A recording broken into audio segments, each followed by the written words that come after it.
This is Lale, author of I Will Live, that came out as her debut in 2021.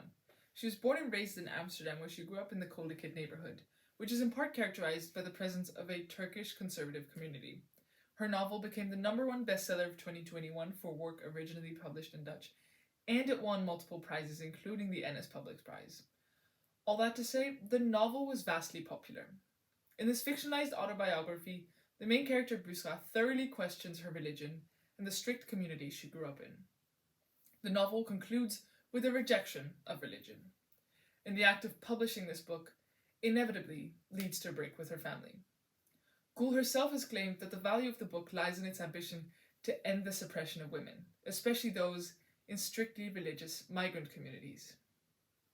One way Gul does that is by devoting an entire chapter to describing in full detail Busra's sexual engagements with her white Dutch boyfriend. The end of the chapter concludes that Islamic cultures own the woman's sexuality, whereas she now found that in reality women hold the power over men's sexuality. And this realization could be emancipating for girls and women who've not found the sexual freedom to exercise this power. And you might say, yay, emancipation! But at the same time, Busra depicts her family as archetypical antagonists, which perpetuates an Orientalist perception of migrant communities and perhaps even legitimizes Islamophobic and xenophobic ideologies. Throughout the novel, Busra antagonizes her surroundings, which implicitly puts her on a moral high ground, perhaps even an enlightened one.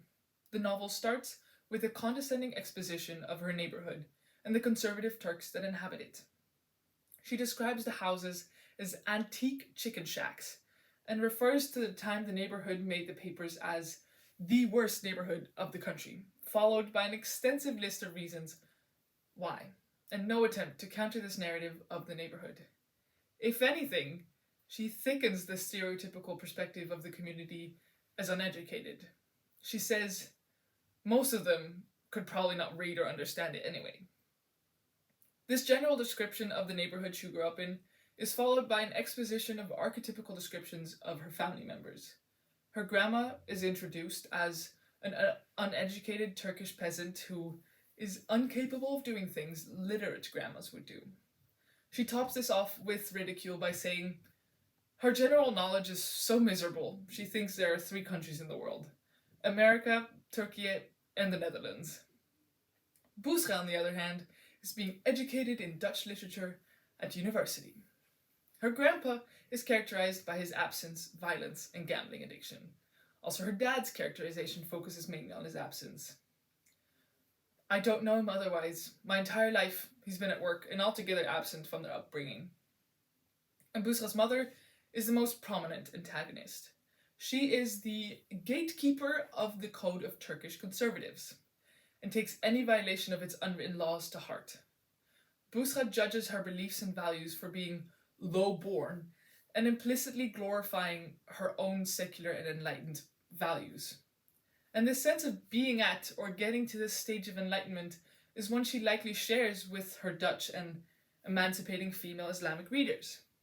This portrayal aligns with Edward Said's theory on Orientalism, where he critiques the Western construction of the Orient as a backward, exotic other against which the West defines itself as an enlightened and superior. Busra depicts the conservative Turkish community as uneducated, oppressive, and altogether absent father figures, while she positions herself as enlightened and liberated.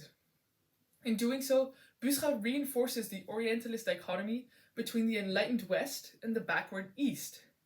Gul finds herself in a rare position to be the vocalizer of her own story as a Turkish Dutch woman. However, at the same time, she takes away this vocalization from the people she antagonizes. They are left to bear the stereotypical descriptions that informed Gul's decision to leave and write this critical book. And it leaves them at the mercy of Gul's readers, who could take her words and rhetoric for truth. The words and the rhetoric of the Orientalist nature could be used as ammunition to push an anti-Islam xenophobic agenda.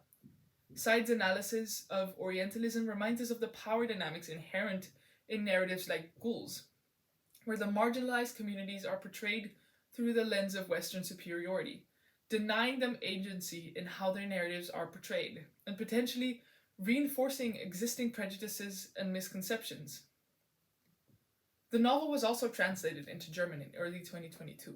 However, the German public, or at least the media, seems more sensitive about this critical perspective on immigrant communities.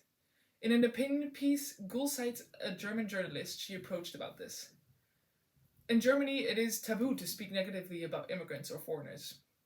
They prefer not to burn their fingers. What does that mean for German authors with dual cultural identities? And is there perhaps space in German literature for a more nuanced reconciliation of cultures? We'll find out in the comparative essay.